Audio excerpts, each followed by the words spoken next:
বাংলাদেশের প্রত্যেকটা নির্বাচনী দল তারা নির্বাচনের পরে কি কি উন্নয়ন করবে সেই ইস্তেহার অলরেডি প্রদান করছে, কিন্তু আমাগো মামু হে ওস্তাদের মায়ের শেষ রাইতে দেখাইবে হে এখন আমনেগো সামনে ইস্তেহার প্রদান করবে এমডিপি পার্টি হইতে সে নির্বাচনে জয়লাভ করলে কি কি উন্নয়ন করবে।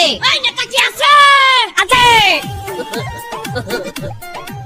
সংগ্রামী বন্ধুগণ, আমাগো কয়টা পয়েন্ট হয়েছে? 1 2 3 4 5 6 7। বাহ, দেশের সমস্ত দল এতগুলা করে নির্বাচনী ইশতেহার ঘোষণা করছে, আমাগো অতগুলো আমরা যা পারবো না আমরা করবো না। আমাগো 7টা পয়েন্টই কভার হয়ে গেছে। আমরা নির্বাচনে জয়যুক্ত হইলে প্রথম আমরা যে উন্নয়নটি করব, পায়খানা বা প্রস্রাবের রাস্তা থেকে কিছু বের হলে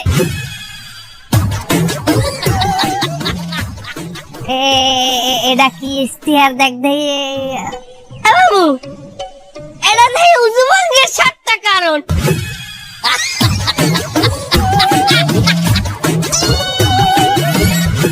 এটা কি রাস্তা পাইছে? তোমার ভাগ্যে চাপাইছে। আমি তো ঠিক লেখা পাইলাম, তার ওই মাদ্রাসা কইতে আমার একটা লিফলেট দিছিল, আমার মনে হেডি লইছি মামু। লাডিয়ান লাডিয়ান সাইডা থেকে সামনে